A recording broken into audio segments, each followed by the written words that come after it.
Hola, hola, hola a todos. Perdón, hubo problemas técnicos por acá. No nos peleamos nada por el estilo. Todo está en orden. Solamente hubo por ahí unos problemitas técnicos, pero ya estamos nuevamente con ustedes. Y les decía la última vez que ahorita que empecemos a arrancar con las preguntas y nos van a responder poco a poco, seamos un reflejo de Cristo en nuestros comentarios. Así que no este es un debate, es una forma de conversar, de platicar, de informar las posturas. Quizás en otro momento, en un futuro tiempo, podamos tener un debate más en forma, pero por lo mientras solamente es de manera informativa, así que sean moderados con sus comentarios, no estamos atacando a nuestros hermanos, no se ataquen entre ustedes, escuchen y después puedan comentar o alguna pregunta sincera, ¿no? Y ven, vamos a empezar, ¿sale? ¿Les parece? Hoy vamos a tocar el tema acerca de qué es lo que sucederá cuando Cristo ya regresó en su segunda venida y después de ahí qué sucede. Vamos a ver qué nos dice en su postura Dan. ¿Qué es lo que sucede cuando Cristo regresa? Claro. Bueno, cuando Cristo regresa, quiero aclarar, recuerden que para el dispensacional el regreso de Cristo no es el rapto. Yo voy a hablar del regreso de Cristo cuando ya viene y pisa por ahí sobre ese monte en Jerusalén. Y bueno, nosotros sabemos que Cristo instalará un reino terrenal en Jerusalén, en el monte del templo, y todas las naciones asistirán a Jerusalén para aprender los caminos de Dios directamente de boca de Cristo. Desde ahí, Él juzgará, reprenderá a los pueblos, les dará enseñanza y habrá un periodo de paz a tal grado que todo lo que eran armas se convertirán en utensilios para trabajar la tierra. El fruto de la tierra le regresará al hombre lo que ya no se podía desde la época de Adán, por lo tanto Él restaurará muchas cosas en la naturaleza. Sabemos que la naturaleza gime también por una restauración como tal.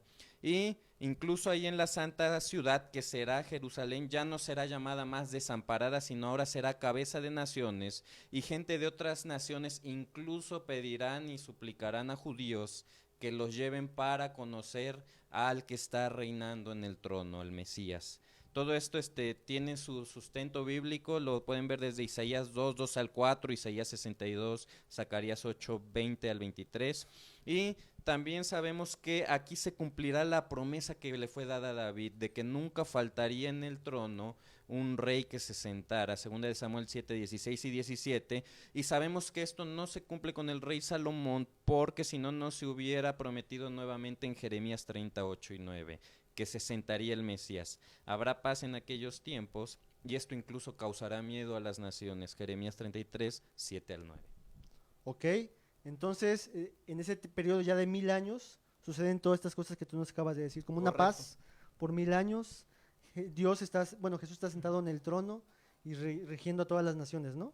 ¿Mm? Así es, y bueno, yo les puse pasajes, sé que no los podemos leer, pero pueden ustedes por ahí tomar sus Biblias y leer todos estos ¿Los puedes pasajes. repetir, porfa, sus pasajes? Claro que sí, es Isaías 2 de 2 al 4, Isaías capítulo 62, Zacarías 8, 20 al 23, segunda de Samuel 7, 16 al 17 con la promesa de un rey Ujú. permanente, y Jeremías 30, 8 y 9. Y por último, que esto causaría miedo a las naciones, Jeremías 33, 7 al 9. Ok, Dan, muchas gracias. De manera panorámica también, Ricardo, ¿qué nos puedes decir como que en temas de cómo te está sucediendo esto que cuando Jesús regresa? ¿Qué es lo que acontece? Bueno, yo prácticamente lo que yo vi en la escritura es el Señor regresa, no, no existe un rapto antes, es la forma como yo lo miro. Simplemente el Señor regresa y se cumple entonces la segunda parte la segunda parte de Isaías 61, cuando Jesús estuvo en el capítulo 4, perdón, no se escuchaba nada, es que tenía apagado son los problemas técnicos para los que creen que el diablo está amarrado, vean que no. Aquí se nos desamarró. Bueno, ¿qué es lo que nosotros pensamos? Bueno, que el Señor regresa y comienza un periodo de 1000 años donde tendrá un cumplimiento la segunda parte de la profecía de Isaías 61. ¿Qué es lo que ocurre Jesús en Lucas 4? Vemos esto que es la primera vez que Jesús predica, bueno, que tenemos un registro de esto, él predicando, y él comienza a leer: el Espíritu del Señor está sobre mí, por cuanto me ungió y me ha enviado a predicar las buenas nuevas a los abatidos, a vendar a los quebrantados de corazón, a proclamar el año de la buena voluntad de Jehová, a ordenar los afligidos, etcétera. Y ahí es donde él para. Entonces nosotros lo que queremos, lo que yo pienso es que durante el milenio comienza la segunda parte de esta profecía, el cumplimiento de esta profecía, que es: reedificarán las ruinas antiguas, levantarán asolamientos primeros, los extranjeros apacentarán sus ovejas, los extraños serán sus labradores, ustedes serán llamados sacerdotes del Señor, ministros de nuestro Dios, serán llamados en lugar de su doble confusión y de su deshonra los alabarán en sus heredades, por lo cual sus tierras poseerán doble honra y tendrán perpetuo gozo. Es decir, un cumplimiento de lo que será las promesas también hechas a Israel, el cumplimiento literal de las consecuencias de su desobediencia fueron hechas sobre Israel. Por ende, yo creo que el cumplimiento literal de sus bendiciones tiene que ser de la misma forma. Eso es lo que yo creo que ocurrirá dentro del milenio. Ok, entonces todas estas cosas están ocurriendo después de la segunda venida de Cristo, están cumpliendo todas las promesas dadas al pueblo de Israel. Uh-huh. Y después de eso vendría la parte del estado eterno, ¿no? Donde... Sí, al final del milenio comienza el estado eterno, al final del... antes del estado eterno, los juicios, el juicio del gran trono blanco, el tribunal de Cristo y después el estado eterno. Una duda antes de pasar a Carlos de manera panorámica, ¿cuál sería como la diferencia? O sea, ¿serían lo mismo? No, en realidad no. Por ejemplo, ahora que Ricardo comentó lo de los juicios están acomodados al final del milenio.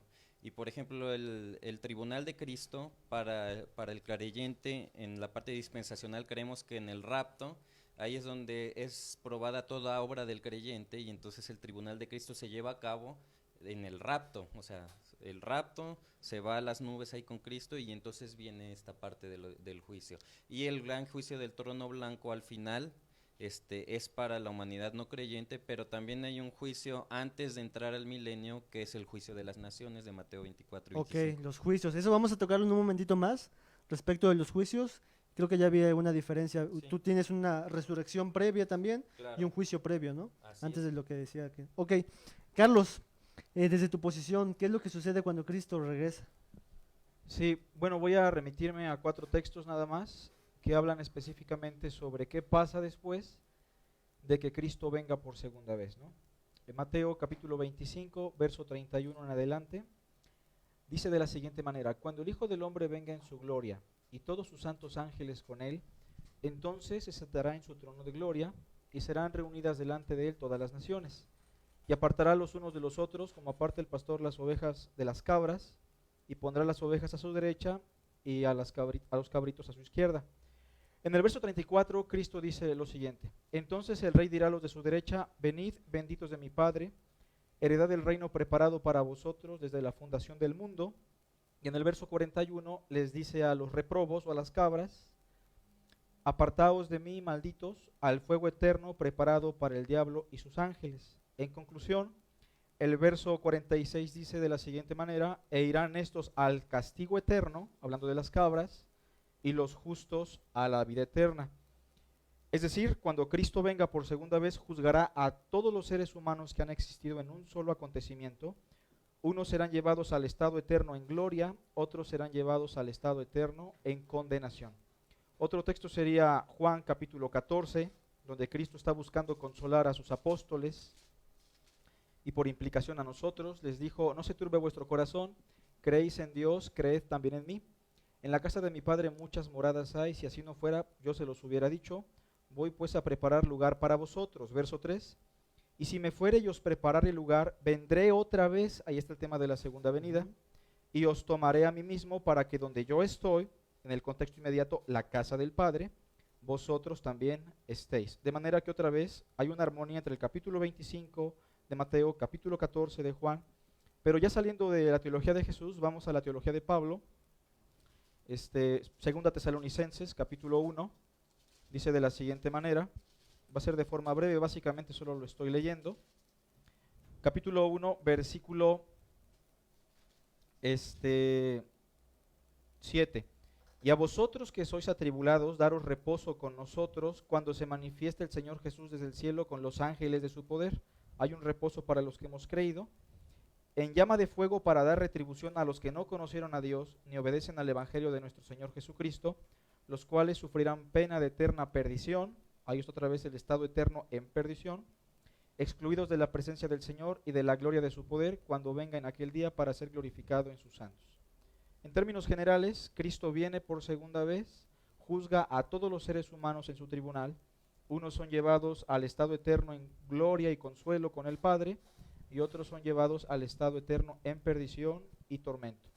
Esa es la perspectiva que no todos los amileniales tienen, pero yo sí, porque hay otros amileniales que pueden tener otra posición, debo explicarlo, ¿no? No es la postura oficial de todos los amileniales. Ok, gracias Carlos. Entonces, cuando Cristo venga desde tu postura, ya todo terminó. Ya no corre más tiempo como en las demás posturas, que son 1000 años, por ejemplo, donde Dios está haciendo otras cosas. Solamente viene a hacer un juicio donde termina todas las cosas, ¿no? Más Claro. o menos, de forma breve. Ok, vamos a pasar a algunos subtemas que salen de esta parte. Y el primer tema que vamos a mencionar tiene que ver también con una pregunta que ustedes hicieron la semana pasada. ¿Qué papel tiene la iglesia y el pueblo de Dios, si podemos mencionar estos dos grupos de personas, la iglesia y el pueblo de Dios, en el momento cuando Jesús regrese por segunda vez? Les leo una pregunta que dijo el público la semana pasada. En el estado eterno, ¿qué está pasando ahí? ¿Quién quiere comenzar? Ricardo. Bueno, hay una corriente que es la teología del reemplazo, que cree que la iglesia reemplazó a Israel. Parte de esto está basado en la parábola de la viña, una parábola que Jesús cuenta acerca de unos labradores malvados. La forma como yo miro esto es que Jesús está dejando ahí en claro no que hay un reemplazo de Israel, sino que hay un reemplazo en cuanto al sistema religioso que hasta ese momento lo llevan los sacerdotes y que ahora iba a ser tomado por los apóstoles, ¿sí? En ese sentido, Jesús delega ahora, después de todos los años en los cuales el sacerdocio arónico estuvo fungiendo como tal, ahora esto pasa a llevarse por nosotros y aún por otro pueblo, porque fueron injertados gentiles dentro de esta parte. Entonces, a la luz de Romanos 11, a la manera como de la forma natural de la lectura y viendo todo lo que Pablo está hablando desde el capítulo 9 y 10, hablando de la elección de Israel, hablando que hay un remanente que siempre ha sido elegido, que no es que todo el judío, simplemente por ser judío, ya es salvo, sino que hay un remanente que Dios ha apartado. A su vez, ahora en Romanos 11 nos deja claro de que, bueno, una vez que entre la plenitud de los gentiles, entonces todo Israel será salvo. Este remanente que siempre ha existido y que siempre ha estado. Entonces, ¿cómo miro yo estas dos partes? Bueno, Israel, las promesas que Dios hizo a Israel desde el Antiguo Testamento deben tener un cumplimiento, y esta es la parte quizá por la cual yo me aferro tanto hacia la posición premilenial, porque esa es la única donde yo puedo mirar una forma literal del cumplimiento de estas profecías, que a su vez, cuando tú ves que las profecías, en la iglesia estuvimos viendo con respecto a lo que fue la advertencia de Jeremías respecto al pueblo, de lo que iba a ocurrir, y todas las maldiciones ocurrían de forma literal sobre Israel.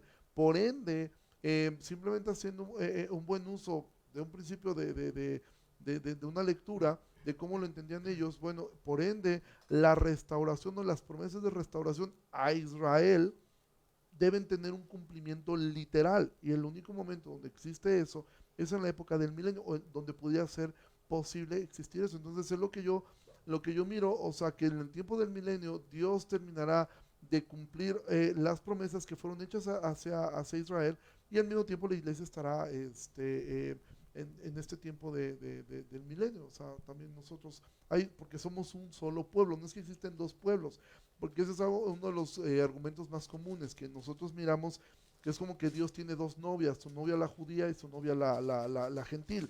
No, yo no creo eso. O sea, de los dos pueblos hizo uno. Israel es, la iglesia es el Israel de Dios, y la iglesia también es el pueblo de Dios. Entonces esa es la forma como yo lo miro. Ok, lo que estoy entendiendo de lo que estás diciendo es de que en esa parte cuando Cristo venga, en su esencia Israel y la iglesia son uno, ¿no? Pero en su rol, Dios está cumpliendo promesas que había prometido el pueblo de Israel en ese tiempo, en ese periodo. Sí, o sea, que tiene que tener un cumplimiento geográfico. O sea, creo que en ese sentido, como bien decía ahorita Carlitos, evidentemente dentro de cada rama, antes de comenzar esto, estábamos hablando de los preteristas radicales, y bueno, que realmente todos coincidimos en que son herejes, ¿sí? O sea, un preterista radical. Hay muchísimas posturas, pero quizá Carlos podía contestarlo mejor que yo, pero aún algunos mileniales que, bueno, dice, cuando el Señor regrese, debe llegar a un espacio geográfico visible, porque dice que todo ojo le verá. Y creo que en ese sentido todos coincidimos, por lo menos quiero pensar, pues que no va a llegar a Oaxaca o a Chiapas, sino que va a llegar a Jerusalén. O sea, creo que eso, hay un espacio geográfico en el cual todos coincidimos que el Señor cuando regrese va a llegar a un punto específico. Sí, evidentemente Dios es omnisciente, omnipotente y podía presentarse al mismo tiempo en todo lugar, pero a lo que vemos en la Biblia, o por lo menos la promesa en Zacarías, es de llegar a Sion. Entonces, esa es la forma como yo lo miro. Ok, ok. Dan, ¿alguna cosa que quieres decir respecto a estos dos grupos? Sí, en realidad la parte dispensacional, una de las bases importantes es la diferenciación entre la Iglesia e Israel como tal. Sí, sí, yo comparto completamente lo que dice Ricardo en el aspecto de que cuando un judío cree ya no es más judío, ahora es parte de la Iglesia. Pero por el punto de vista dispensacional, esto solo puede pasar en un periodo específico, que es en el periodo de la Iglesia, que está abarcado desde Hechos capítulo 1 versículo 8 hasta que es raptada la Iglesia, como lo dice 1 Tesalonicenses 4, 17 y 18. Entonces, todo judío, todo integrante del pueblo de Israel natural de ahí, que haya creído en Cristo como Salvador, ya no es más judío ni griego, ya no hay bárbara, ni escita, mujer ni hombre delante de Dios, sino que todos forman ya parte de la Iglesia en este periodo. ¿Qué es lo que pasa? Que el dispensacional ve este periodo de la gracia como un periodo en el cual mucha gente de cualquier nación puede ser agregada a la Iglesia. Pero en el momento que la Iglesia es raptada, entonces este grupo se cierra, el grupo de la Iglesia, y por lo tanto vuelve a haber esta diferencia entre judío y gentil.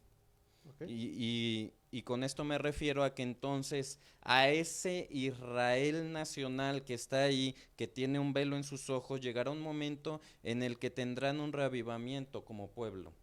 Y por lo tanto, a ellos, ya no a los que creyeron judíos en la época de la iglesia, a ellos ya no se les cumple la promesa dada a Abraham de la tierra, porque pasaron a ser de un grupo diferente. A quien se le va a cumplir va a ser a todo aquel judío nacional, obviamente no a todos, sino al remanente que crea en Cristo como Salvador, como su Mesías. Ok, antes de pasar con lo que dice Carlos, hay una pregunta quizás recurrente que normalmente hacemos como caricaturizando la posición de ustedes respecto al templo de Israel, ¿no?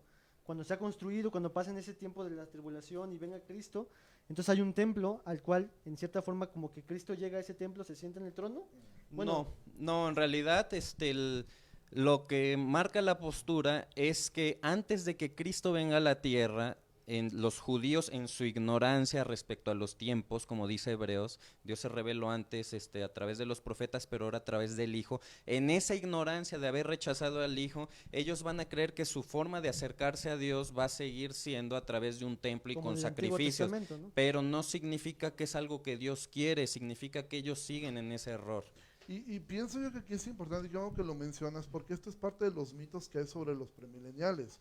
O sea, que nosotros estamos esperando que se haga un templo para ir a sacrificar vacas ahí. O sea, por lo menos ningún premilenial que es bíblico cree eso. O sea, tanto dispensacional como histórico. O sea, de que lo van a hacer, lo van a hacer. Y esto creo que es algo que es innegable. O sea, esto, seas milenial, o seas quien sea, es algo innegable que en Israel están... Hay todo un proyecto de volver a construir. O sea, tú puedes meterte esto no es ni un asunto de conspiraciones ni nada.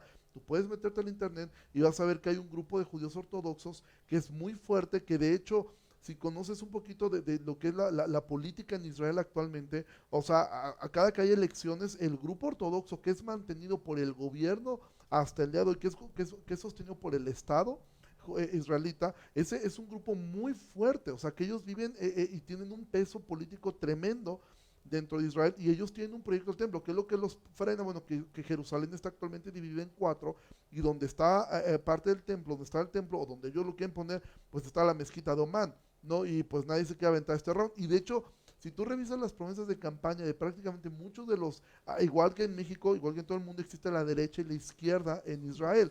La derecha aboga por empujar estos proyectos, la izquierda se quiere desentender un poco de esto. ¿Sí? Actualmente Israel está gobernada por un presidente de derecha que empuja todo esto y que en algún momento es muy probable que lo lleguen a hacer. Sin embargo, en la posición que yo mantengo, es irrelevante si lo hacen o no lo hacen. Entonces, eso no cambia en mi posición absolutamente nada. Pero aún si lo hacen, ningún premilenial cree que Jesús va a llegar a ese templo y va a hacer todos los sacrificios. O sea, eso sería algo herético, o sea, eso sería algo totalmente errado. Sí, es lo que normalmente pensamos. Como estamos viendo esta relación entre Israel y la iglesia, bueno, yo en algún momento pensé de que es como que estaban aprobando desde la posición dispensacional el ir al templo y sacrificar como una nueva forma de relacionarnos con Dios, ¿no? Y tú no estás de acuerdo con eso. Eso es una forma de cómo están, es una desaprobación y una ceguera del pueblo de Israel, Una ¿no? ceguera, completamente una ceguera. Ok, gracias por aclararlo porque eso es muy importante. Y dicho sea de paso, simplemente para terminar este punto, o sea, a veces la importancia de conocer una postura a profundidad, algo que yo siempre he animado es a la gente que le gusta la escatología, es estudiar, por ejemplo, de repente yo veo los comparativos que hacen algunas páginas, ¿no? De que, oye, comparan la posición premilenial y ponen un gallo como R.C. Sproul, que bien de todos respetamos, y del otro lado ponen, con todo respeto lo digo, a un exponente como J.J. Ávila o David Diamond, que evidentemente tienen una posición extremista. O sea, hay mejores exponentes de estas posiciones, y lo justo sería citarnos a Steve Lawson, a John MacArthur, o sea, a otro tipo de premileniales, a Michael Blagg, sí, conocer un poquito más de la posición, porque si no se caen en estos fanatismos sionistas que sí, desafortunadamente, mucho de la iglesia pentecostal, y lo digo con muchísimo respeto, sí traen un sionismo rampante, o sea, una sobreexaltación a Israel, y se cree que cualquier premilenial andamos de la misma forma, con kipás, con shofares, y con la bandera de Israel y orando todas las mañanas por la paz de Jerusalén, y no es así. Ok, muy bien, entonces vemos que si hay una diferencia entre, bueno, al menos con Dan, entre el pueblo de Israel y la iglesia, están teniendo como un papel diferente cuando Cristo venga, y poco a Correcto. poco se van uniendo, ¿no? Sí, así es. De hecho, como lo vemos en Apocalipsis, la iglesia está diciéndole al Cordero que es digno de desatar los sellos. Mientras tanto, en la tierra será necesario sellar a aquellos del pueblo de Israel, porque ellos serán el medio a través del cual ahora Dios se dará a conocer. La iglesia ha sido arrebatada. Ok, hay una diferencia. Entonces, Carlos, ¿hay una diferencia desde tu postura en cuanto a la segunda venida de Cristo hacia estos dos grupos? Como que Dios trata de diferentes formas a estos dos grupos. Bueno, después de que Cristo venga por segunda vez, pues tanto judíos como gentiles redimidos van a alabar a Dios por todos los siglos, ¿no? No hay ninguna diferencia. Antes de la venida de Cristo, tratando el asunto de si hay una diferencia entre gentiles y judíos, pues debemos entender que todo gentil que no tiene a Cristo es un pagano. Y todo judío que no tiene a Cristo es un pagano también. Pablo en Filipenses capítulo 3, versículo 2, dice: guardaos de los perros, guardaos de los malos obreros, guardaos de los mutiladores de la carne. Tres expresiones muy grotescas que son en referencia al pueblo judío. Guardaos de los perros, porque ellos nos llamaban perros a los gentiles, pero ahora Pablo revierte el efecto. Los perros ahora son los judíos. Guardaos de los malos obreros, porque no están obrando para con Dios. Y guardaos de los mutiladores de la carne, porque buscaban circuncidar a las personas. Inmediatamente Pablo dice: porque nosotros somos la circuncisión. En ese sentido le está diciendo a los filipenses: ustedes, yo, todos los que estamos en Cristo, somos la verdadera circuncisión. Recordemos que la palabra circuncisión a veces se usa como una metonimia, es decir, como una figura emblemática que por Israel muchas veces se dice circuncisión o los de la circuncisión. Ahora bien, con respecto a si hay promesas aún para Israel o no las hay, me gustaría mencionar primero que Josué capítulo 21 menciona que se cumplieron todas las promesas que se le hicieron a Israel en la era patriarcal. Verso 43 del 21: de esta manera dio el Señor a Israel toda la tierra que había jurado dar a sus padres, y la poseyeron y habitaron en ella. Y el Señor les dio reposo alrededor conforme a todo lo que había jurado a sus padres. Noten lo que sigue: y ninguno de todos sus enemigos pudo hacerles frente, porque el Señor entregó en sus manos a todos sus enemigos. 45 es importante. No faltó palabra de todas las buenas promesas que el Señor había hecho a la casa de Israel. Todo se cumplió. Ese verso es importante y debe ser una plataforma para nuestra concepción sobre si a Israel se le van a cumplir las promesas o no. Primero porque Josué ya dice que se cumplió todo, ¿no? Ahora, con respecto a si habrá promesas Por ejemplo, Zacarías, Ezequiel, Isaías hablan de muchas promesas. ¿Habrá promesas en un futuro? Bueno, la perspectiva amilenial, y no solo amilenial de muchos hermanos, es que las promesas que se hacen a Israel en el Antiguo Testamento se cumplen en el Nuevo Pacto con todos los redimidos que hayan acudido a Cristo. Por ejemplo, Jeremías capítulo 31, verso 31 dice: haré con la casa de Israel y con la casa de Judá nuevo pacto, no como el pacto que hice con sus padres, porque ellos quebrantaron mis mandamientos, etcétera, etcétera.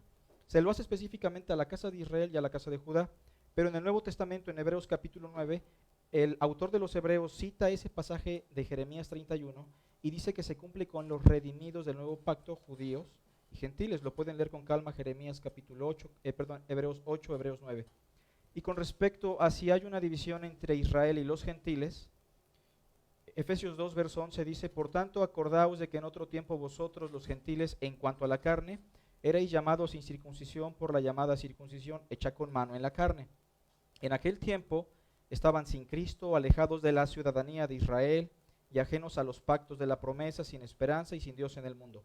Pero ahora en Cristo Jesús, vosotros que en otro tiempo estabais lejos, habéis sido hechos cercanos por la sangre de Cristo.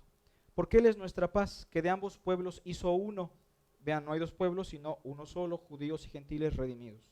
Derribando la pared intermedia de separación, aboliendo en su carne las enemistades, la ley de los mandamientos expresados en ordenanzas, para crear en sí mismo de los dos un solo y nuevo hombre, haciendo la paz. Entonces, desde la perspectiva de Pablo, solo hay un pueblo de Dios, judíos o gentiles redimidos, y el Israel como Estado e Israel como un lugar geográfico, en el Nuevo Testamento es descrito como algo grotesco. De hecho, Apocalipsis capítulo 11 dice que la ciudad donde murió el Señor Jesucristo es Sodoma y Egipto, en un sentido espiritual, y que nosotros somos la nación santa, los redimidos del nuevo pacto, somos ciudadanos celestiales. En ese sentido, todos los que estén en Cristo, judíos o gentiles, en el nuevo pacto o en el antiguo pacto, son los que siempre han conformado al pueblo de Dios. Pero entendiendo que la perspectiva milenial es muy simple, que Cristo viene y entramos al estado eterno, pues con respecto a la pregunta, hermano, no habría realmente una diferencia entre ambos. Ok, perfecto. Entonces, vemos que hay diferencias acá y acá no hay diferencia. Cristo viene y juzga a todos. Es un mismo trato para ese pueblo escogido y amado. Cuando Cristo venga, y es para que vivan con Él eternamente, ¿no? Claro. Y eso es todo. Ok, yo sé que hay algunas cosas que quisieran poder decir, pero vamos a pasar al siguiente tema, a la resurrección. Cuando Cristo venga, yo entiendo que lo que decías la vez pasada del rapto, va a haber gente resucitada que creyeron en Cristo, pero ahora estamos viendo qué es lo que va a suceder cuando Cristo venga, cómo va a ser esa resurrección, o sea, ¿a quién está resucitando? Los del Antiguo Testamento, ¿cómo está pasando esto? Dice, por ejemplo, algunas preguntas que hicieron la semana pasada, según Apocalipsis 25, ¿habrá dos resurrecciones? Cuando dice que esta es la primera resurrección. También preguntan que si los creyentes del Antiguo Testamento, ¿cuándo resucitarán? Ajá.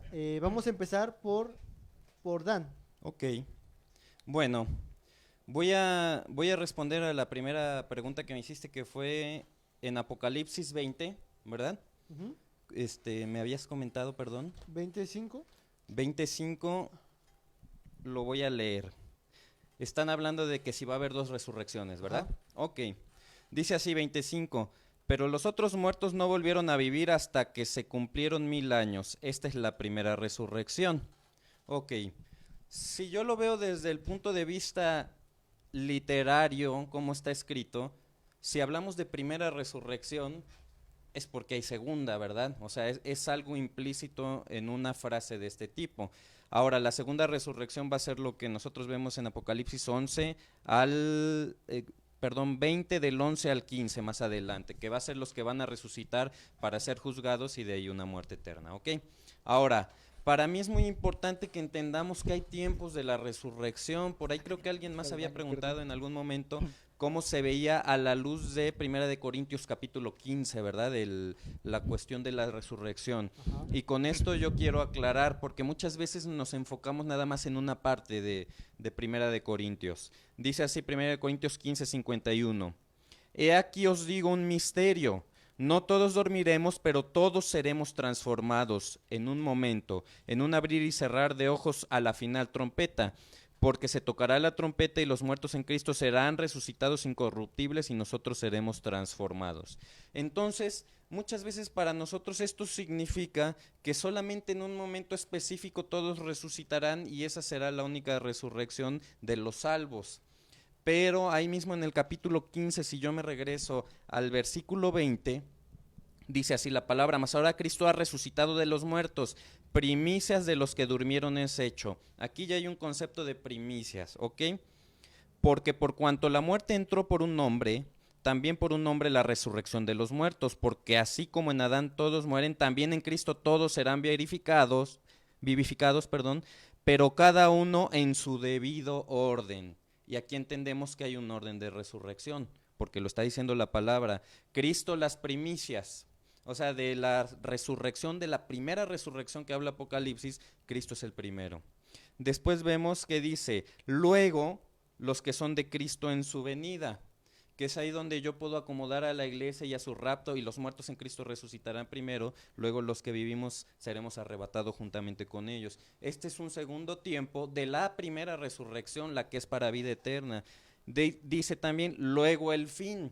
Es decir, aquí estamos hablando de una secuencia de resurrecciones y preguntaban, bueno, ¿cuándo resucitarán los santos del Antiguo Testamento, los que creyeron en Dios? Para eso yo me voy a Lucas y veo cuando vienen y le preguntan a Jesús, bueno, hay una mujer que tuvo varios maridos y en la resurrección ¿de quién será? ¿De quién será esta mujer? Entonces vamos por favor ahí a Lucas capítulo 20. Y yo aquí encuentro una explicación de la resurrección de los santos del Antiguo Testamento. Y dice así, entonces respondiendo Jesús, 20:34. Okay. Entonces respondiendo Jesús les dijo, los hijos de este siglo se casan y se dan en casamiento, mas los que fueren tenidos por dignos de alcanzar aquel siglo, es decir, habrá algunos que serán dignos de alcanzar aquel siglo, y la resurrección de entre los muertos, ni se casan ni se dan en casamiento, porque ya no pueden morir, pues son iguales a los ángeles. ¿Ok? Y son hijos de Dios, al ser hijos de la resurrección. Pero en cuanto a que los muertos han de resucitar, aún Moisés lo enseñó en el pasaje de la zarza. ¿Ok? El Dios de Isaac, Dios de Jacob, Dios de Abraham, Isaac y Jacob. Entonces aquí yo encuentro una enseñanza muy importante respecto al tiempo de la resurrección de los santos del Antiguo Testamento. En primer lugar, no todos serán tenidos por dignos de alcanzar aquel siglo. Siempre que hablamos de siglo vamos a hablar de una cuestión temporal. ¿Por qué? Porque la eternidad su característica es ausencia de tiempo. En la eternidad no vamos a decir aquel siglo de la eternidad, ¿ok? Entonces, no todos alcanzarían este siglo, no todos serán tenidos por digno. Lo segundo es que los que alcancen este tiempo no morirán porque ya habrán resucitado, ¿ok? Esto es lo segundo. Y después, que esos muertos que han de resucitar, un ejemplo de ellos son Abraham, Isaac y Jacob. Por lo tanto, en la postura dispensacional creemos que los muertos del Antiguo Testamento que creyeron en Dios serán resucitados en el milenio para que sean cumplidos a ellos las promesas. Ok, habrá resurrecciones en el milenio, ¿no? Así es, así que tiempos de la resurrección, Cristo las primicias, luego la iglesia del Señor en el rapto y los que murieron en Cristo, luego va a haber una resurrección también de aquellos que murieron como mártires en la tribulación. Es una resurrección diferente, está en Apocalipsis capítulo 6 y les dice, ¿qué hacemos con estos? Y les dicen, esperen un poco de tiempo hasta que todos los que van a morir por causa del testimonio de Cristo mueran también. Este es otro tiempo de resurrección y resucitan junto con los santos del Antiguo Testamento para ir y reinar con Cristo. Eso lo vemos en Apocalipsis 20 muy claro. Perdón por el tiempo que tomo, pero es importante. Dice, vi tronos y las almas de los decapitados por causa del testimonio de Jesús y por la palabra de Dios, los que no habían adorado a la bestia ni a su imagen y que no recibieron la marca en sus frentes ni en sus manos, y vivieron y reinaron con Cristo 1000 años. Entonces aquí esta cuestión me hace meter tiempo y dice que vivieron para reinar con Cristo 1000 años. Esto está hablando de los mártires de la tribulación. Entonces sí vemos diferentes tiempos de resurrección. Y diferentes grupos resucitados, ¿no? Diferentes grupos. Y bueno, después vamos a pasar un poquito a eso del milenio, porque en el milenio obviamente hay gente que va a estar muriendo, ¿no? Así es. Y entonces después al final, en el tiempo final de los 1000 años, va a haber otros resucitados más, ¿no? Así Nos es. vemos al menos como 5 resurrecciones, 4 Sí, resurrecciones. son 4 tiempos diferentes de Ok, resurrección. Ricardo. Bueno, en el caso mío yo no veo tanta resucitadera, ¿no? Pero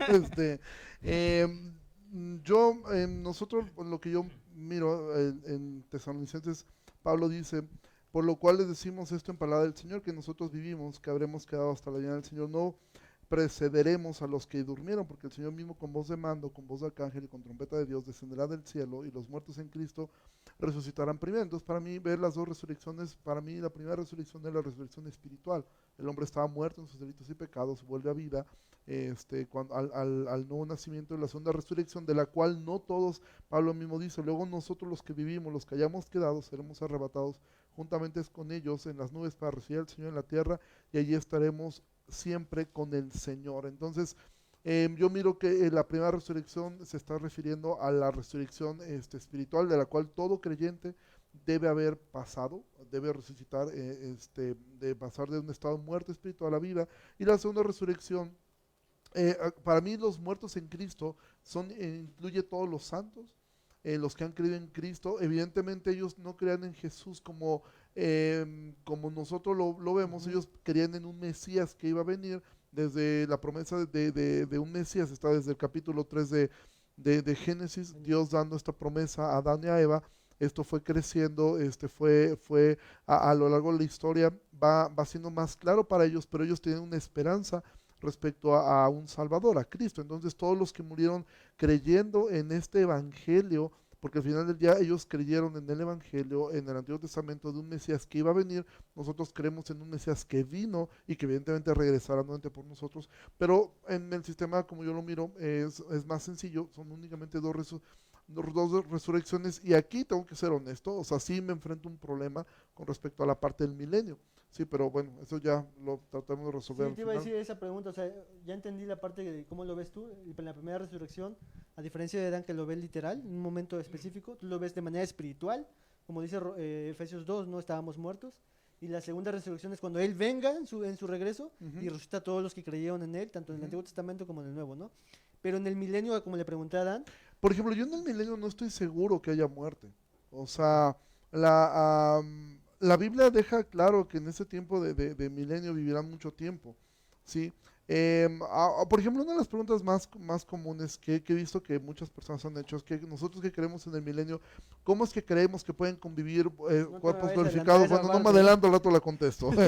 Em, pero la pregunta es, ¿tú crees que, hasta ahorita tú crees que va a haber, ya la segunda resurrección es cuando Cristo venga, y habría otra resurrección más en ese milenio, si gente está muriendo en el milenio? ¿Tú dices que- Siendo honesto, en este momento no estoy seguro. O sea, Ok. no podía yo responder eso, porque no estoy seguro que vaya a existir muerte. O sea, si tomamos en cuenta, yo como mencionaba, yo soy un premilenial histórico, pero quizá con muchísimas goteras y con muchísimos agujeros. En algunas cosas coincido mucho con el amilenialismo, en otras cosas también coincido con el dispensacionalismo. Sin embargo, em, si yo miro el milenio como literal, y a su vez yo puedo observar a quienes vivieron en el Antiguo Testamento, Casi. no sería un conflicto el hecho que alguien puede Ok. llegar a vivir 1000 años. Ok, perfecto, muchas gracias. Carlos, ¿tú qué opinas de esas de resurrecciones? Bueno, evidentemente yo no creo en que haya muchos eventos de resurrección. Hay varios textos en la Biblia, en el Nuevo Testamento, que apuntan a una sola resurrección general de justos e injustos, pero no aisladas en el tiempo, sino cumpliéndose en el mismo momento, paralelamente con la segunda venida de Cristo. Por ejemplo, Juan capítulo 5, si lo quieren buscar, versículo 28, Jesús dijo lo siguiente: no os maravilléis de esto, porque vendrá hora cuando todos los que están en los sepulcros oirán su voz, y los que hicieron lo bueno saldrán a resurrección de vida, mas los que hicieron lo malo a resurrección de condenación. En ese sentido, la resurrección es general para cristianos, para no cristianos, para justos e injustos, pero en su naturaleza es distinta.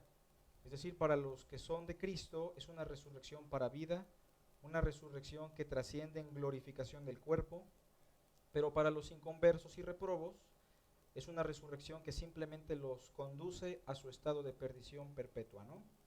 Y con respecto a que si los del Antiguo Testamento, ¿cuándo van a resucitar? Pues Dios le dice a Daniel, por ejemplo, en el capítulo 12, al final del libro, que él va a reposar y que al fin de los tiempos Dios lo va a levantar. Y creo que eso es paralelo con lo que dice Pablo en 1 Corintios 15, ¿no? Cristo ya resucitó como las primicias, luego los que son de Cristo en su venida, inmediatamente se produce el fin de este siglo, y creo que es armónico con lo que el mismo Señor enseña en Lucas capítulo 20, por ejemplo, creo lo citó Dan.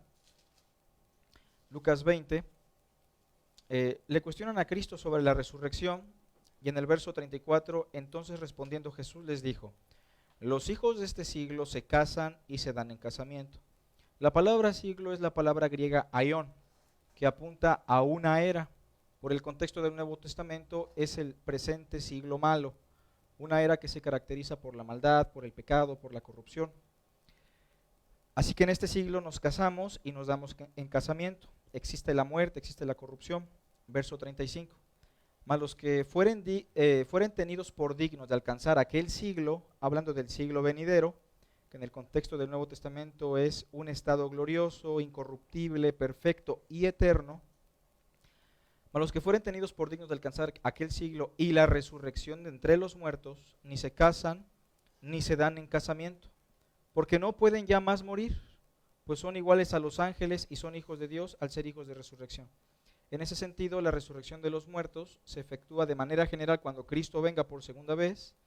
Los impíos son resucitados para condenación, los justos resucitados para glorificación, y los justos entran al siglo venidero o a la esfera trascendental que conocemos vulgarmente como el cielo, el paraíso. Ya no pueden morir más, ya no se pueden reproducir y casar, puesto que han alcanzado una glorificación que trasciende a lo carnal y a lo temporal. Ok, entonces cuando Cristo venga, ya resucitará a todos, ¿no? Para condenación Sí. o glorificación. Y ahí termina todo el asunto. Claro. Muy bien, Carlos. Vamos a tocar el tema que estabas diciendo, Ricardo, acerca de esa idea que muchos preguntaban de cómo es posible que vaya a haber personas glorificadas en la tierra y personas que aún están muriendo en ese periodo de 1000 años. ¿Cómo es posible que haya como esas personas? ¿Qué está pasando en ese periodo de 1000 años con esas personas? O sea, Bueno, de entrada tenemos que hacer algo, o sea, no podemos rechazar algo simplemente porque suena inverosímil, o sea, porque no me entra en la cabeza, entonces no es así, porque si esto lo aplicamos a muchísimas historias del Antiguo Testamento, pues entonces rechazaríamos absolutamente todo, o sea, rechazaríamos el hecho de que un tipo hizo flotar un hacha, rechazaríamos el hecho de que un hombre hizo un barco donde metió a todas las especies de animales, etcétera. Entonces, de antemano tenemos que hacer una separación entre lo que yo me imagino y entre lo que es. ¿Por qué razones que no hay un conflicto? Bueno, el milenio evidentemente es mucho mejor que la época actual, mas no es un estado perfecto, o sea, no es un estado donde todo va a funcionar de manera. Uno pues, pero bueno, ¿cómo es eso si Jesús está reinando? Ahora, si yo lo miro desde esta forma, bueno, aplicaría el mismo principio para la milenial. Si Jesús está reinando actualmente, bueno, la situación actualmente dista mucho de ser perfecta. Entonces, si ese mismo criterio aplico hacia el milenio premilenial, ¿sí? Es exactamente lo mismo. Si Cristo está reinando actualmente, esto es un estado imperfecto. Ese mismo pensamiento es donde uno tiene que tener congruencia en perfecto. Pero contestando a la pregunta de si cómo puede haber una correlación entre cuerpos glorificados con cuerpos no, eso ya existió. Jesús mismo tenía un cuerpo glorificado y estuvo conviviendo con la gente y no había una situación, ni él era distinto, o sea, no vemos que tenía que mediera más, etcétera. O sea, él tenía un cuerpo glorificado en el cual podía convivir con el resto de la gente. Otras personas, otro argumento es, ¿cómo es posible que viendo a Jesús no van a creer? Jesús ya estuvo en la tierra y tampoco creyeron en él. Sí, o sea, entonces no hay nada que diste respecto a tener a Jesús ahora con un cuerpo glorificado a como ocurrió en la época cuando Jesús también con un cuerpo glorificado. ¿Sí? Entonces no existe un conflicto en este sentido de cuerpos glorificados conviviendo, o sea, porque Jesús lo tuvo y esto lo podemos, mira, podemos poner otro ejemplo pero no, ese es un ejemplo que algunos premileniales ponen, pero yo creo que es un ejemplo débil, porque no creo que estos hombres tuvieran un cuerpo glorificado. Es obvio que no lo tuvieron. Cuando Cristo muere en la cruz, dice el libro de Mateo que muchos santos resucitaron, ¿sí? Respecto a esto hay varias posturas. ¿Cómo es que esto ocurrió? Si estos resucitaron ya para vida eterna y fueron de alguna forma llevados, o anduvieron, el testimonio de la Escritura es que anduvieron entre ellos, pero entonces tenemos este testimonio de que evidentemente murieron, entonces no tenían cuerpos glorificados. Pero no vemos un conflicto entre Jesús con un cuerpo glorificado conviviendo con personas que no tengan cuerpos glorificados. Entonces, para mí no es un conflicto. En tu postura, ¿tú ves a gente en el milenio con cuerpos glorificados? Sí, evidentemente. Sí, o sea, cuando Cristo venga, cuando Cristo glorificará. no. O sea, según lo que vimos en Tesalonicenses, o sea, como nosotros pensamos, cuando el Señor venga, nosotros lo recibiremos Él en el cielo. Y de ahí es de alguna manera, descendemos con Él con cuerpos glorificados hacia un milenio. Okay. ¿Sí? Entonces, evidentemente, los que sobrevivieron al tiempo de la tribulación, más los otros, y estarán, habrá una forma de convivir. Habrá gente creyendo el Evangelio, pero también habrá gente que no lo creerá, ¿sí? Porque la salvación sigue siendo operando de la misma forma, es a través del convencimiento del Espíritu Santo, a través de creer en el Evangelio. Entonces, realmente no habría una diferencia en el sentido más que el aspecto de poder ver a Jesús, ¿sí? Cosa que actualmente no podemos hacer. En el tiempo del milenio, la gente sí lo podrá ver, pero no hay, yo por lo menos no miro un conflicto en esta parte. Ok, perfecto. Dan, ¿tú también tienes esa misma visión? O sea, ya la iglesia fue raptada y no solamente los santos de la iglesia, bueno, las personas que creyeron en Cristo son... ¿Tú crees esta parte que cuando la segunda venida venga Cristo, algunos serán resucitados, ¿no? Y encuentran al Señor?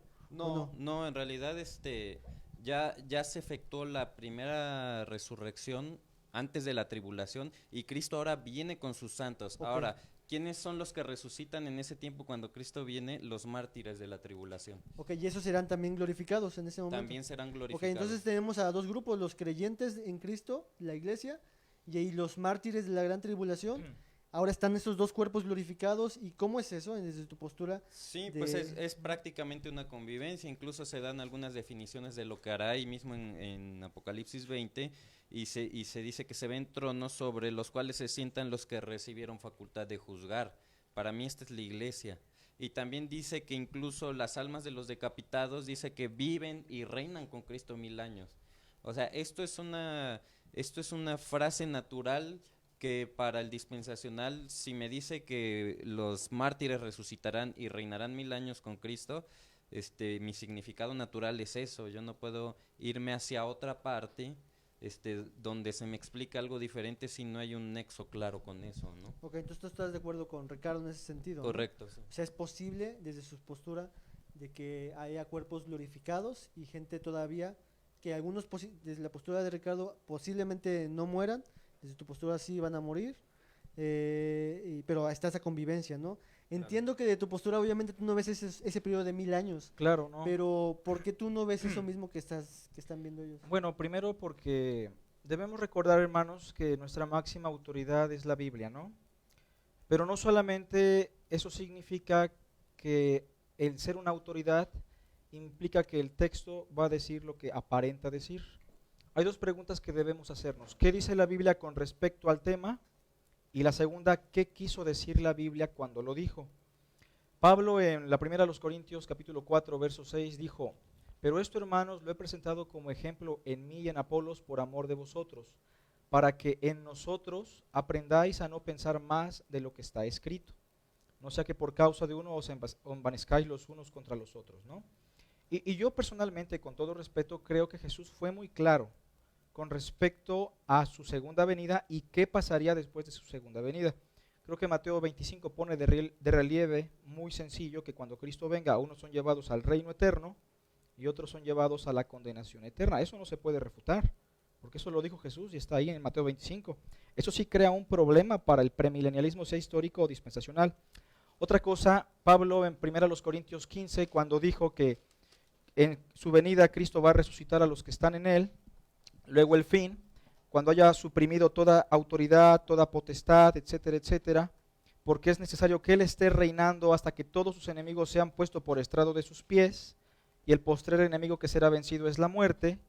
Lo que está explicando Pablo en ese capítulo de manera muy sencilla y clara es que cuando Cristo venga, toda autoridad que se revela a Cristo para ese momento, en su venida ya está suprimida por completo. Número 2, que la muerte también ya ha sido vencida.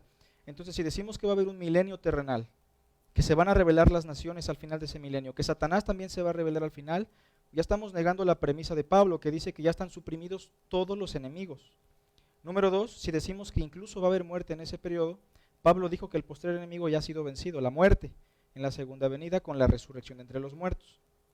Básicamente por eso yo no creo en el milenio, ¿no? Porque para mí personalmente es pensar más de lo que está escrito. Yo creo que en cierto punto el dispensacionalismo y el premilenialismo histórico tienen que llegar a inferencias en ciertos puntos, porque es muy complicado aplicar ciertas cosas que la Biblia no revela tan claramente como los textos que creo que acabo de citar, y son muy claros, ¿no? Por otra parte, cuando Jesús habla de todo el tiempo posible descrito para el hombre, habla del siglo presente y el siglo venidero.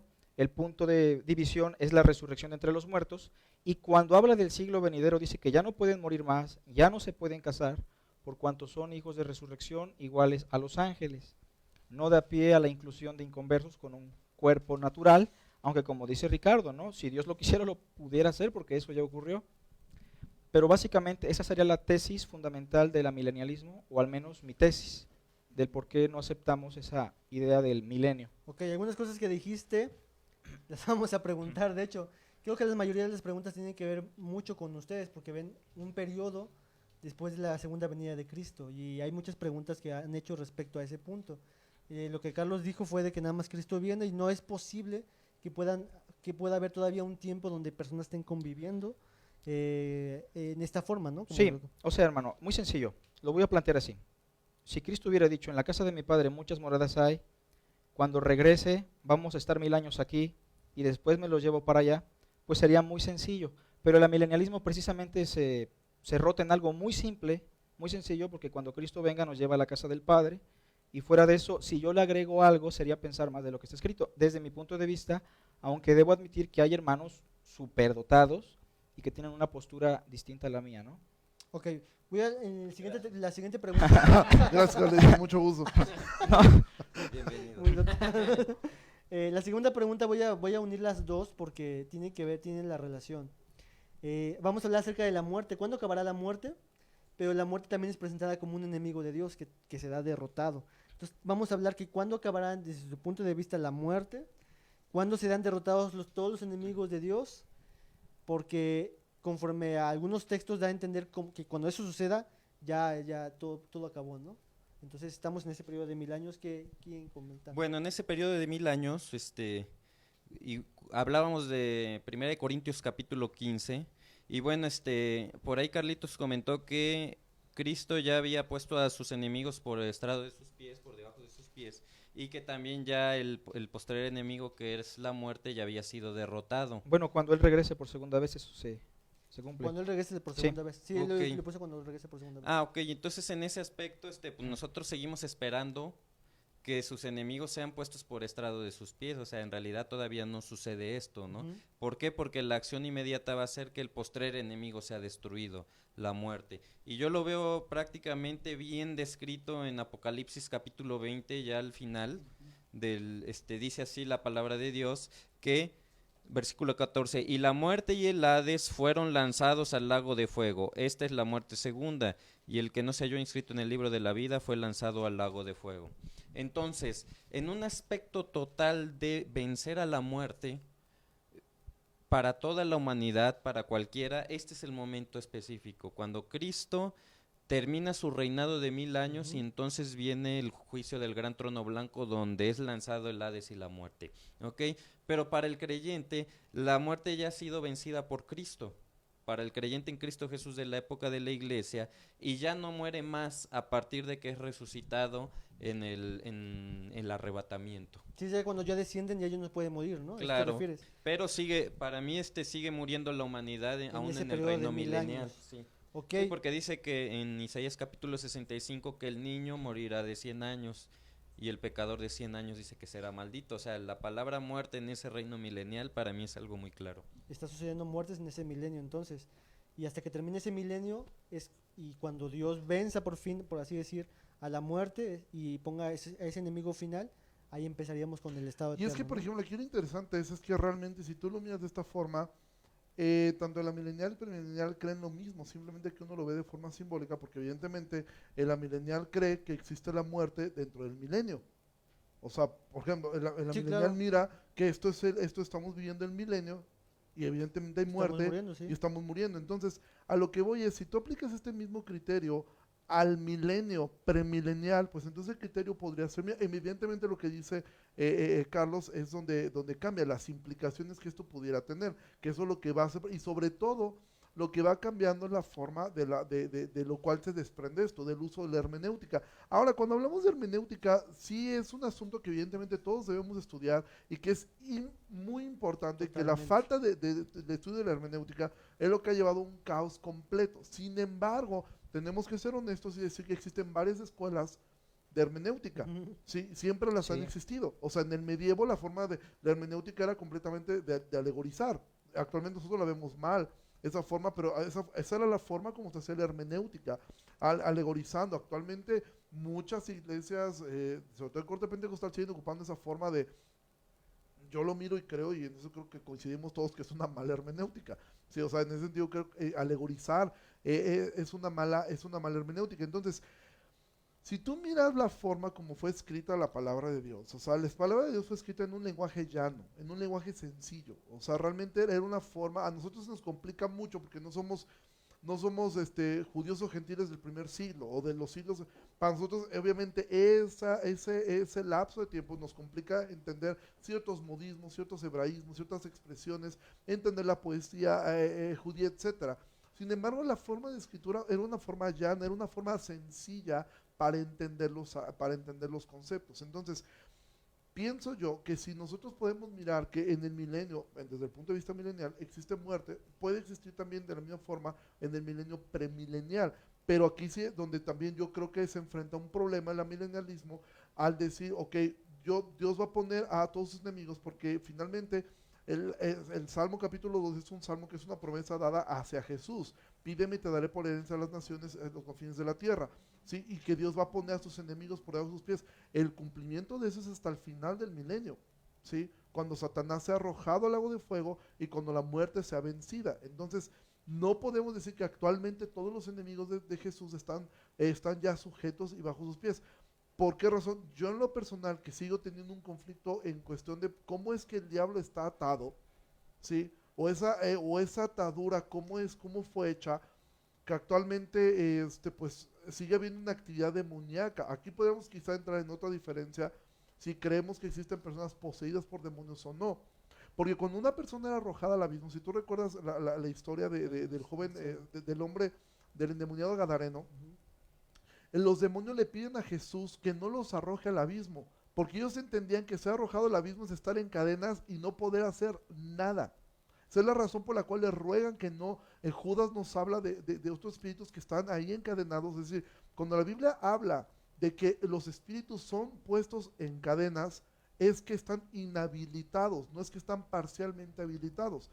Entonces, el conflicto que yo miro en el amilenialismo es ver que sí está encadenado Satanás, pero sí tiene una actividad, ¿sí? Entonces, eso para mí, eso sí presenta para mí un conflicto en ese sentido. El diablo está atado, pero no atado como los demonios mismos lo expresan a Jesús. No nos envías al abismo, porque si nos envías al abismo, estamos imposibilitados de hacer absolutamente nada. Entonces, yo es donde no miro un conflicto de que en el milenio sea un estado, por ejemplo, de un estado imperfecto. El milenio no es un estado en perfección completa, porque de hecho Satanás será desatado, al final de esto será vencido, y al final de esto entonces todos los enemigos, y entonces Jesús obtendrá de forma literal el cumplimiento de Salmo capítulo 2. Todas las naciones les serán entregadas de forma literal. Así Sí, es como yo lo miro. yo creo que lo que decía también Carlos, de que tú no crees que hoy ya están atados los enemigos, no, ya están vencidos. Sí, no, o sea, están siendo vencidos gradualmente. De hecho, nosotros que éramos enemigos de Dios, hemos sido puestos por estrado de sus pies en el momento de creer en Cristo.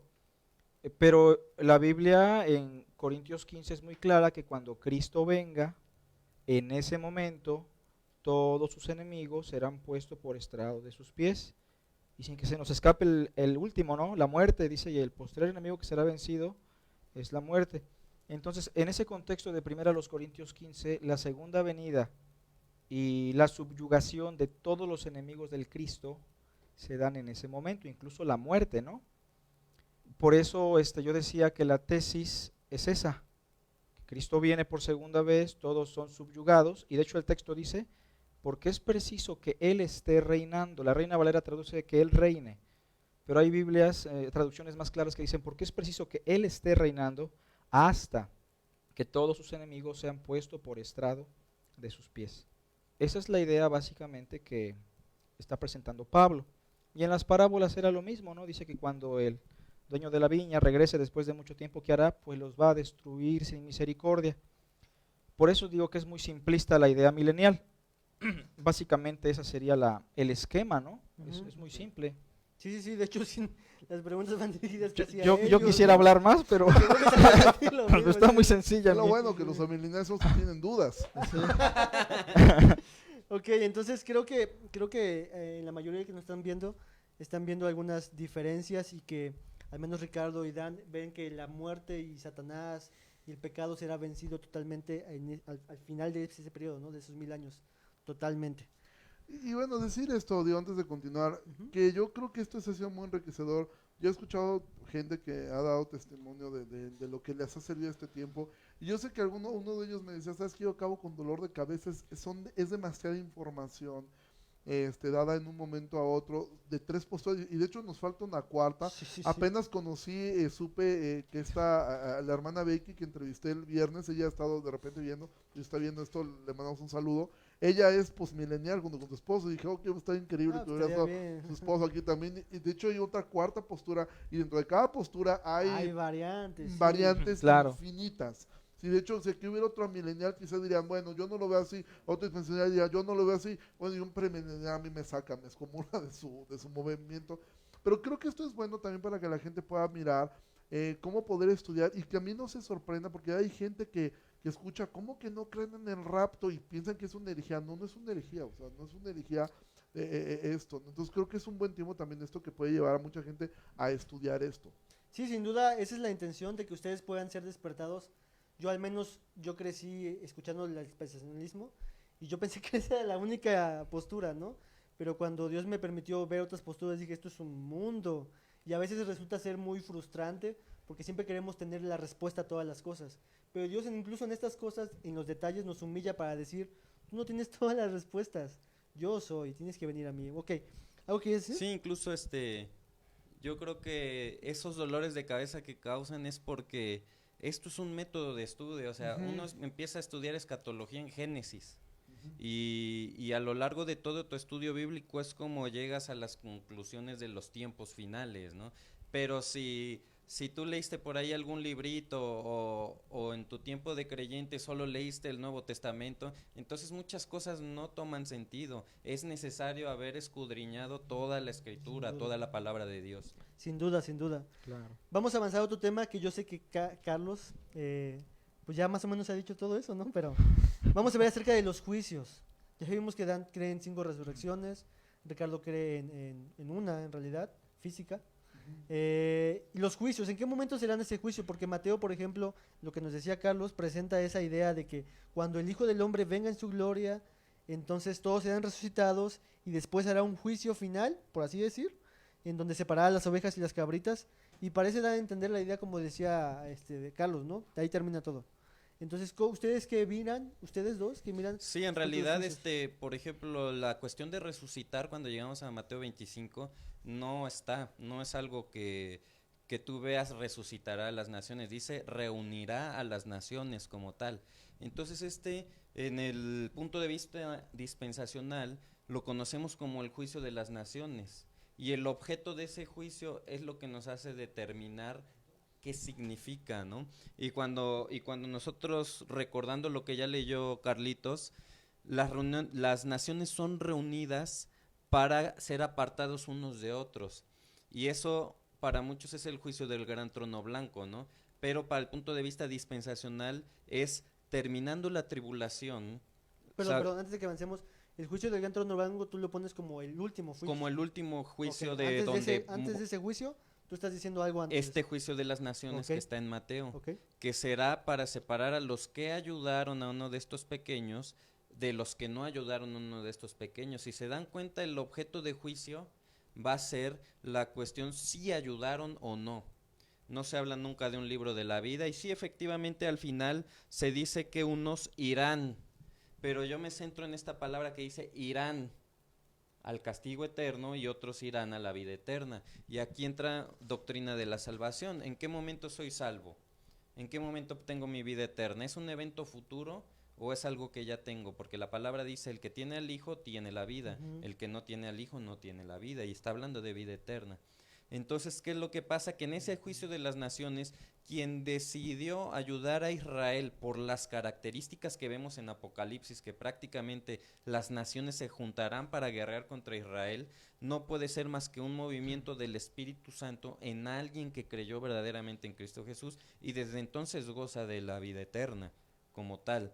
Sin embargo, los que no ayudaron al pueblo de Israel, que son todos los que se desviaron tras la bestia, estos dice que serán muertos en ese momento e irán, tiempo futuro, irán a la condenación eterna. O sea, todavía estarán esperando un momento. ¿Por qué sé que ellos esperan un momento? Bueno, regreso siempre a Apocalipsis 20. Pero los otros muertos no volvieron a vivir hasta que se cumplieron 1000 años. ¿Qué muertos? Estamos hablando de muertos de la tribulación. En capítulo 20 de Apocalipsis y dice, pero los otros muertos de esa tribulación no vivieron hasta que se cumplieron 1000 años. ¿Okay? Entonces, el juicio de Mateo capítulo 25, es un juicio que se da a las naciones por haber ayudado a Israel o no en el tiempo de la tribulación. Es cuando Cristo venga y hace un juicio a las naciones. Exactamente, Ok. hace un juicio a las naciones y el objeto del juicio es si ayudaron o no. Sin embargo, en el gran juicio del trono blanco se saca el libro y se dice a ver quién está inscrito o no. Y ahí sí dice que el Hades entrega a sus muertos y todos los muertos de todas las épocas. Obviamente aquí no hay justos porque está diciendo que se levantan para perdición total. Aquí no se juzga la iglesia para el sistema dispensacional, la iglesia se juzgó desde el momento del rapto allá en el cielo. Ok, de manera abreviada, porque creo que tú tienes, si tienes 5 resurrecciones, creo, o 4 resurrecciones, que es así como lo ves, me imagino que cada una de ellas tiene como un juicio, ¿no? Entonces tú ves el juicio de las naciones en ese momento. Después en el milenio hay otra clase de juicio. Sí, en el milenio final de los tiempos dice que Satanás saldrá a engañar a las naciones. Ajá. Esa es la última batalla y ahí mueren prácticamente para resucitar al juicio del gran trono blanco los que no O sea, creyeron. nada más crecen 2 juicios, por así decir, el juicio de las naciones y Y el juicio del gran trono blanco. Y el tribunal de Cristo, ¿no? El tribunal de Cristo es donde se pasarán las obras de los creyentes, ¿no? Es por naturaleza un juicio diferente. Ah, ok, 3 juicios que está juzgando a los creyentes para galardones, ¿no? Exactamente. Ok, Ricardo. Creo que aquí sí es donde empiezan ya las diferencias sustanciales entre unos y otros. Yo en lo personal creo únicamente en 2 juicios, el juicio del trono blanco, que es al final del milenio, Ujú. como dice en Apocalipsis 20, dice que al final de que termina el milenio, comienza y se vio un gran trono blanco y el que está sentado en él, delante del al cual huyeron la tierra y el cielo, y ningún lugar se encontró para ellos, y vi a los muertos grandes y pequeños de pie, y los libros fueron abiertos, y otro libro fue abierto, el cual es el libro de la vida, y fueron juzgados. Y empieza aquí toda esta parte, ¿no? Sé que el mar entregó a sus muertos, el Hades entregó a sus muertos, dice, la muerte y el Hades fueron lanzados al lago de fuego, la muerte segunda, y el que no se había inscrito en el libro de la vida fue lanzado al lago de fuego. Entonces, creo que ubicar el juicio del gran trono blanco, no creo que tenga ningún conflicto en ninguno de los 3, que es al final del milenio, independientemente de la postura que tengamos. En cuanto al tribunal de Cristo, como yo decía a un inicio, igual yo estoy en una construcción de mi escatología, de hecho no sé por qué me invitaron a mí como premilenial, porque estoy construyendo mi escatología igual, pero no, aunque no, yo no pudiera ubicarlo quizá de una forma tan sencilla, pero sí pienso que es muy probable que esto sea al momento en que todos nosotros somos llevados al cielo. Recordemos que una vez saliendo nosotros de esto, el tiempo y el espacio no existen. O sea, ya entramos en un estado de atemporalidad. Dios no está sujeto al cronos como nosotros. Entonces, el hecho de que cuando el Señor regrese, todos seamos levantados hacia las nubes y después descendamos juntamente con Él. Para nosotros quizás esto implicará un periodo de tiempo muy corto, pero fuera de la temporalidad pudiera ser que en este momento fuera hecho el tribunal de Cristo. ¿Por qué lo digo de esta forma? Porque algo que queda claro es que, como bien decía Dan, el tribunal de Cristo es para dar galardones, no para condenación. Lo que entendemos es que toda la gente que está ahí en el tribunal de Cristo, toda esa gente salva. Los que vayan al juicio del trono blanco, toda esta gente simplemente recibirá un justo juicio, ¿sí? Y también Jesús en las parábolas dejó claro que aún en el infierno, el castigo eterno, hay distintos niveles de castigo. O sea, esto no es igual, y de hecho tengo que decir esto, el peor castigo no es para Hitler, es para los que profesaron creer y pisaron la sangre de Claro. Cristo. Ese es el peor castigo, o sea, no es para los violadores, es para los que, por eso Santiago dice, no se hagan muchos ustedes maestros, porque recibirán mayor condenación. Entonces, dicho de esta forma, el juicio del trono blanco, nadie saldrá librado, simplemente será para mirar el nivel de castigo que tendrá. El tribunal de Cristo es un juicio meramente para repartir galardones hacia sus hijos. Ok, tú, ese gran trono blanco, el juicio del gran trono blanco, hay personas que pueden ser libradas de también es para condenación prácticamente. Igual, entonces, ok. Un maestro lo decía así, y decía, mira, aquí es como si te toca bola blanca, bola negra. Si te tocó bola negra, ya te va a ir mal, ¿no? O sea, ya no le vas a librar. O sea, pero bueno. Sí, entonces el que llegue al final de ese milenio, o sea, de que los que no fueron glorificados, solamente van a esperar un juicio de condenación. Bueno, en realidad todos mueren porque... El micrófono. En realidad todos mueren, porque... Digo, ¿no? Porque se juntan, son engañados por Satanás para ir a pelear contra el reino del Mesías. Entonces ahí dice que desciende fuego del cielo y son quemados todos aquellos. O sea, sí mueren. Ningún justo llega hasta el final de los días vivos porque se juntan a pelear contra el reino del Mesías. Ok. Carlos, ¿qué nos tienes que decir? Es muy simple otra vez. Así en La breve. barnibolsa. Bueno, realmente yo no veo en la Biblia una serie de juicios. Miren, básicamente pasa lo siguiente, hermanos. Cuando Cristo o los apóstoles quisieron hablarnos del estado eterno en gloria, a veces Jesús le llamó el paraíso, a veces se le llamó el granero, Pablo le llama el tercer cielo, a veces Cristo le llamó el seno de Abraham, y no podemos pensar que son 4 lugares diferentes. Son un mismo lugar, pero descritos con diferentes palabras. Lo mismo pasa cuando Cristo habló del estado eterno en condenación. A veces le llamó el Gehenna, a veces le llamó el horno de fuego, las tinieblas de afuera, el lloro y crujir de dientes, el lago de fuego en Apocalipsis, y no podemos pensar que son 5 o 6 diferentes lugares de tormento. Lo mismo pasa cuando hablamos del día del juicio. El hecho de que se hable del juicio a las naciones, el trono blanco, el tribunal de Cristo, el juicio final, no significa que sean 4, 5, 6 o los que quieran, ¿no? Más bien es un solo juicio que está descrito de diferentes formas según el estilo literario, según el lenguaje del escritor. Desde esa perspectiva hay un solo juicio y nada más. Cuando Cristo venga, todos los hombres son reunidos, los que nacieron desde Adán hasta el último hombre que muera o esté vivo, van a estar todos congregados en ese día para rendirle cuentas al Señor. Número 2, el día del juicio no es un día de salvación y condenación, porque bien como lo dijo ya Dan, la salvación y la condenación la obtenemos desde el momento que nosotros recibimos el Evangelio o lo rechazamos. El que cree en el Hijo tiene vida eterna, pero el que no ha creído ya ha sido condenado. Entonces Cristo no va a condenar y a salvar a nadie en el día del juicio, porque eso ya se efectuó. Lo que Cristo hace en el día del juicio es retribuirle a cada uno conforme a sus obras. Es decir, si un inconverso, aparte de rechazar a Cristo, tuvo una vida terrible, espantosa, pues su castigo será con mayor peso, como dijo Ricardo. Y si un cristiano, después de recibir a Cristo, tiene buenas obras que son pasadas por ese juicio y son vistas como obras congruentes del reino, pues recibirá una mayor recompensa. Y Cristo lo dejó de manifiesto en las parábolas, ¿no?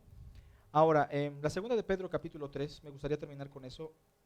Pedro es muy claro con respecto al día del juicio. Segunda de Pedro 3, versículo 10.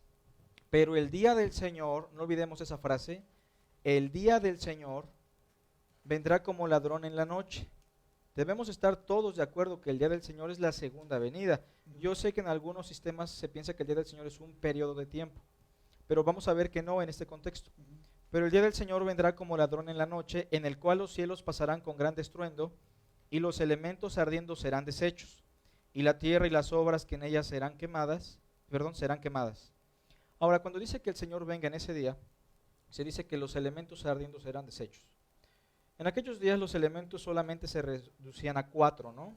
Agua, fuego, tierra, aire. Para nosotros tenemos una tabla periódica: hidrógeno, helio, litio, berilio, boro, carbono. Hay un montón, ¿no? Y se sigue descubriendo más. ¿Tampoco sabes todo? No todos, pero... Échalos. Bueno, entonces cuando hablamos de un elemento, cuando nosotros dividimos un elemento, ¿qué obtenemos? Moléculas. Ahora no soy científico, pero creo que esto puede ayudar. Cuando dividimos las moléculas, ¿qué obtenemos? Átomos. Átomos. Y cuando dividimos un átomo, ¿qué obtenemos? Lo que Protones, obtenemos después de eso es electrones. una explosión, básicamente, ¿no? De ahí viene el término la bomba atómica. Lo que se nos está presentando es que si los elementos son desechos, la tierra y las obras que hay en ella pues serán quemadas, ¿no? Puesto que todas estas cosas han de ser desechas, no dice que son renovadas sino desechas, ¿cómo no debéis vosotros andar en santa y piadosa manera de vivir? Verso 2 es importante. Esperando y apresurándoos para la venida del día de ¿quién?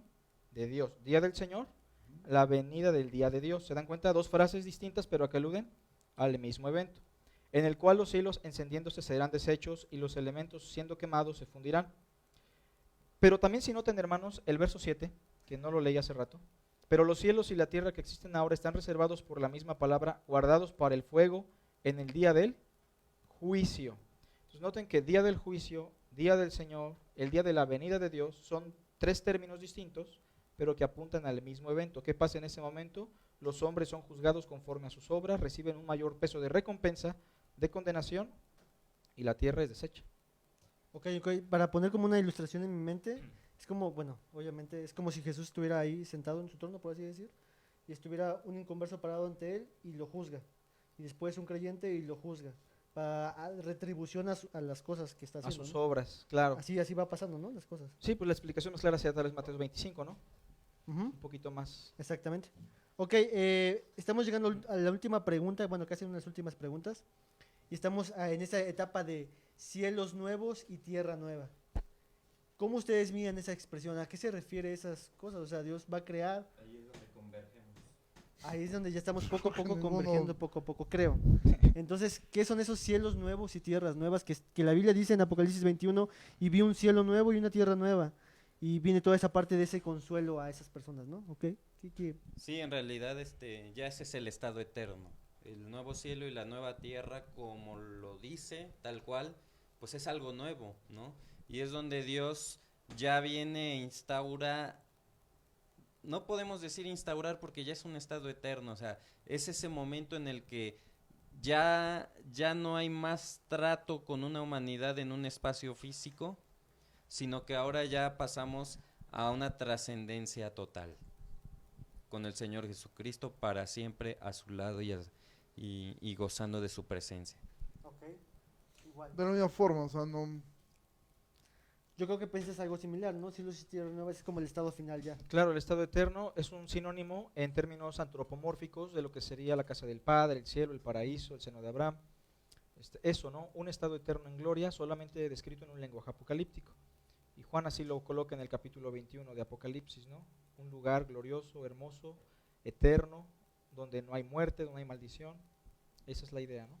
Y que al final el contexto de Apocalipsis 21 es la esperanza del creyente estar en ese lugar para siempre con el Señor.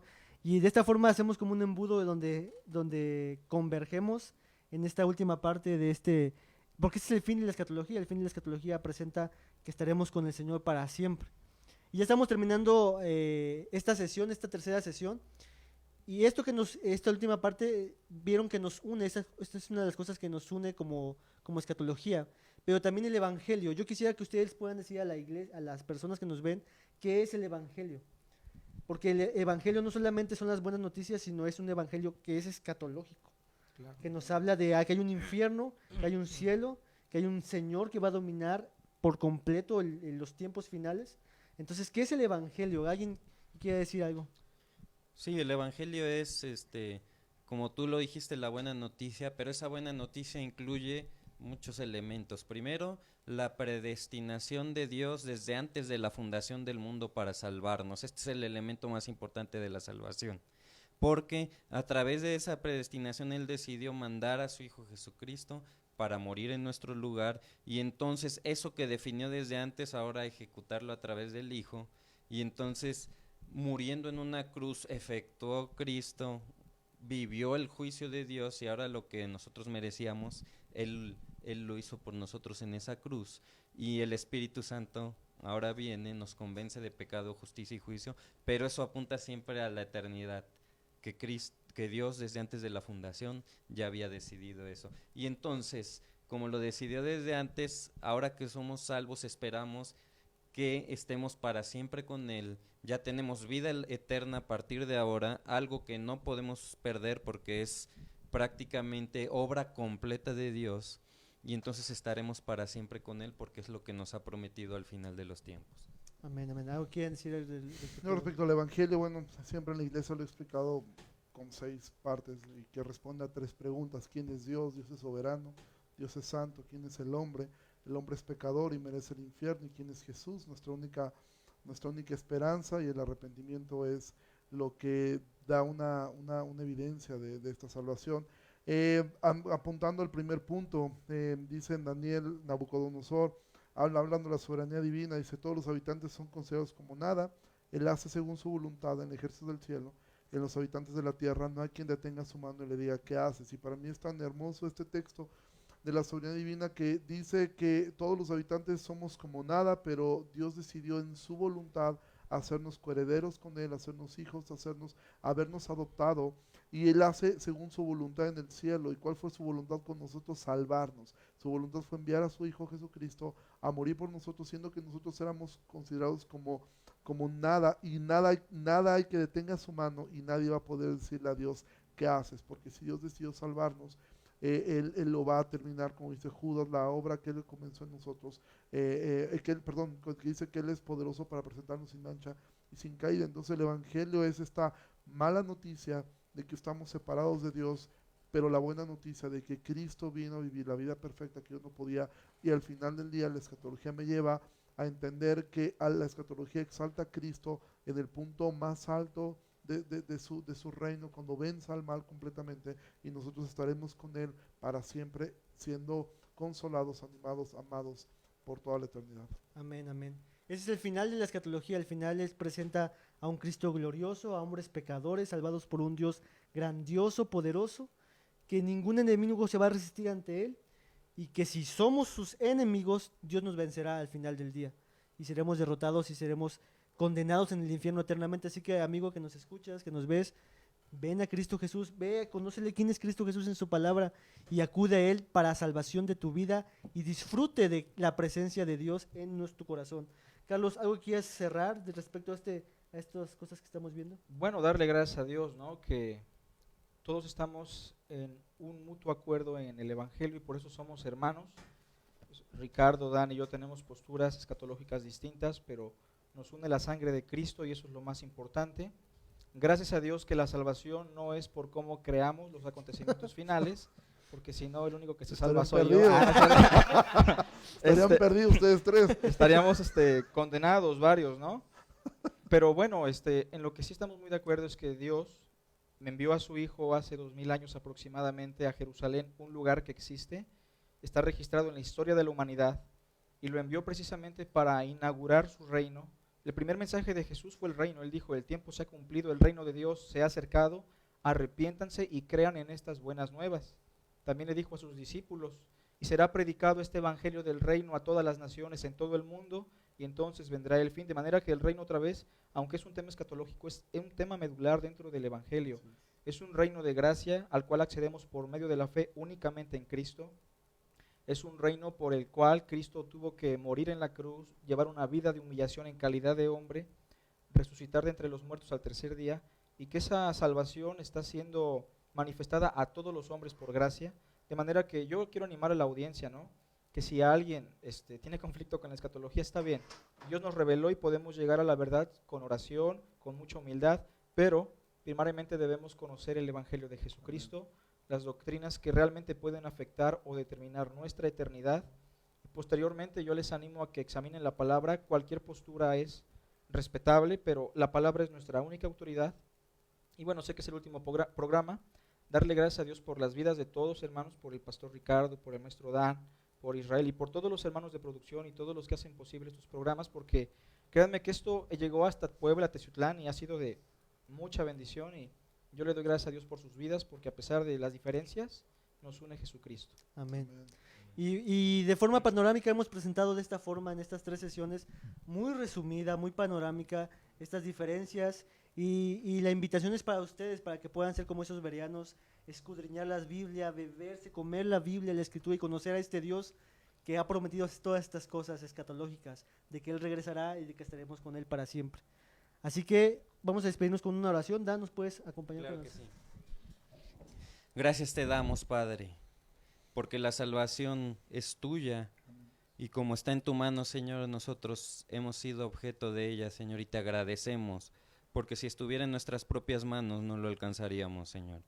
Bendito seas, gracias por nuestro Señor Jesucristo que murió por nosotros, y gracias porque podemos tener esta hermandad, Señor, a través de lo que has hecho por nosotros en nuestras vidas, Señor, pero principalmente porque nos unimos para darte a ti la gloria en nuestras vidas, Señor.